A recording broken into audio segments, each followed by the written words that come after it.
बहुत शुक्रिया चेयरमैन साहब। मैं इस बजट की मुखालिफत में खड़ा हुआ हूँ क्योंकि ये अहम मुद्दों पर इंसाफ नहीं करता। मिसाल के तौर पर सर, अगर आप देखेंगे मुस्लिम एनरोलमेंट जो UDIC का डेटा है 2021-22 का, मुसलमानों का एनरोलमेंट गवर्नमेंट का डेटा बोलता है प्राइमरी में 15%, यूपी में अपर प्राइमरी में 14%, सेकेंडरी में 12% और हायर सेकेंडरी में 10%। प्राइमरी से लेकर हायर सेकेंडरी तक आते सर 5% की गिरावट होती है। वही सरकार का AISHE का डेटा है 2020-21 का। 2016-17 में मुसलमान 4.87 थे एजुकेशन में, 19-20 में बढ़कर 5.45 हुए और 2021 आते आते सर वो 4.64% हो गया। यानी जहां पर मुसलमान 2019-20 में 19,21,000 पे आगे, यानी 1,79,000 की गिरावट आई। क्यों हुआ सर? ये इसलिए हुआ क्योंकि ये मोदी सरकार तासुब और तंग नजरी के मजाहरे करती है। इसी वजह से मुसलमानों अक़लियतों में ड्रॉप आउट रेट ज्यादा है, लो एनरोलमेंट है और वो हायर एजुकेशन तालीम को मुकम्मल नहीं कर सकते। सर 3 स्कॉलरशिप स्कीमें हैं, 5 साल से cabinet committee of economic affairs in स्कीमों की मंजूरी नहीं दे रही है सर। 5 साल से। ये आपकी तासुब और नफरत नहीं है तो क्या है बताइए आप? बजट तो पास हो रहा है ऐवान में, 5 साल से आप पैसे नहीं दे रहे हैं। क्यों? क्योंकि cabinet committee of economic affairs इसको मंजूरी नहीं देती है। और मैं बताना चाह रहा हूं, आप विकसित भारत बनाना चाहते हैं, मैं तायद करता हूं, मगर क्या आप 14% आबादी को नहीं पढ़ाकर, उनको एलिनेट कर आप विकसित भारत बना पाएंगे? विकसित भारत उसी वक्त बनेगा सर जब मुसलमान समाजी, इक्तिसादी, तालीमी और माशी तौर पर ताकतवर होंगे। मगर अफसोस के साथ कहना पड़ा, सच्चाई है कि सरकार नहीं चाहती ये हो। सर मैं हुकूमत से पूछना चाह रहा हूं कि यूनिट कॉस्ट स्कॉलरशिप का 2007 और 8 से रिवाइज नहीं हुआ क्योंकि जो तालीम का कॉस्ट है उससे मैच नहीं कर रहा है। आप 3 स्कॉलरशिप को डिमांड ड्रिवन नहीं कर रहे हैं। 11 साल से आप 10 स्कॉलरशिप नहीं बढ़ाए, वही नंबर ला के रख दिए। मैं डिमांड ड्रिवन करने का मुतालबा करता हूं। सर प्री मैट्रिक स्कॉलरशिप को क्यों 9th और 10th से शुरू किया था? Sir highest drop out rate मुसलमानों का है और हमारे मसीहा वेस्ट बंगाल में बैठे, वहां पर ड्रॉप आउट रेट मुसलमानों का 23%, आसाम में 30%। आसाम की सरकार गोली मारने का वीडियो कम बनाएगी तो शायद मुसलमान पढ़ ले तालीम में। सर मैं मुतालबा करता हूं कि मौलाना आजाद फेलोशिप को दोबारा शुरू किया जाए ताकि अक़लियती और मुस्लिम बच्चे हायर एजुकेशन मुकम्मल कर सकें। पेरेंटल इनकम आप इजाफा क्यों नहीं कर रहे सर? 1 लाख रुपए, 1.5 लाख रुपए क्या स्कॉलरशिप मिलेगी सर बताइए आप? और सर आपको मिसाल दे रहा हूं, आप तो काबिल आदमी हैं। 2022-23 में बजट था माइनॉरिटी मिनिस्ट्री का 5,000 करोड़, कितना आपने खर्च किया? 16%। 22-23 में सर बजट था 22-23-24 में 3,000 करोड़, 5% खर्च हुआ सर।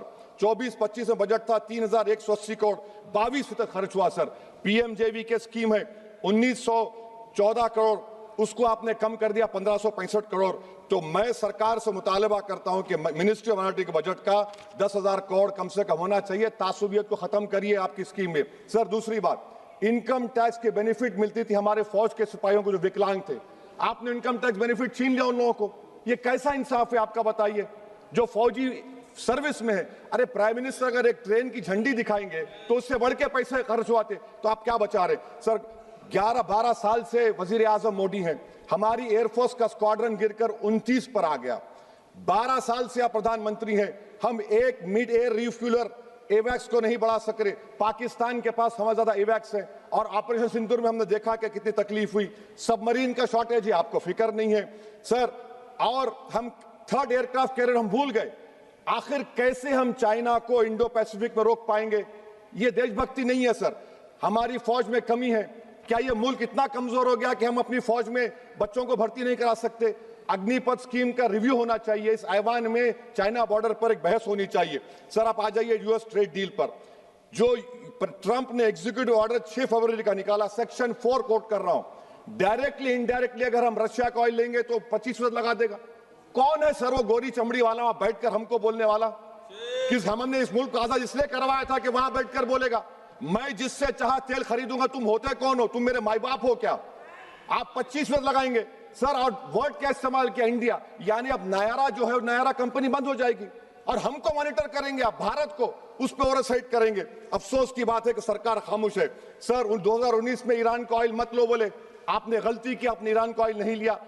तो अमेरिका ने कहा कि इराक से लो, कंपेरेबल रेट पे, कंपेरेबल रेट पे, मार्केट रेट, नॉमिनल प्राइस पे नहीं। आज यूएस कह रहा है कि मोनोपोली रेट पे लो। कहां है सर? क्यों हम क्यों कर रहे हैं? क्यों इतना गिर रहे हैं इस गोरी चमड़ी वाले के सामने? आखिर हमारी हमियत कहां है सर? और एक बात बता रहा हूं सर, ये यूएस ट्रेड डील से European 2 minute sir, European union की ट्रीटी से हमारा पीएलआई का पूरा असर पड़ेगा, क्योंकि आपने टैरिफ गिरा दिया। आपने टैरिफ गिरा दिया मेडिकल डिवाइसेस पर, आपने टैरिफ गिरा दिया सोफिस्टिकेटेड मशीनरी पर, तो यूएस इंडस्ट्रियल गुड्स आएंगे, तो डी-इंडस्ट्रियलाइजेशन का खतरा है इस मुल्क में। Sir, you are we signing a free trade agreement और a force purchase order. Sir, Bangladesh से यूएस ने कह दिया कि हमसे कॉटन खरीदो, 0 टैरिफ। सर, भिवंडी, मालेगांव, बनारस के पावरलूम का क्या होगा?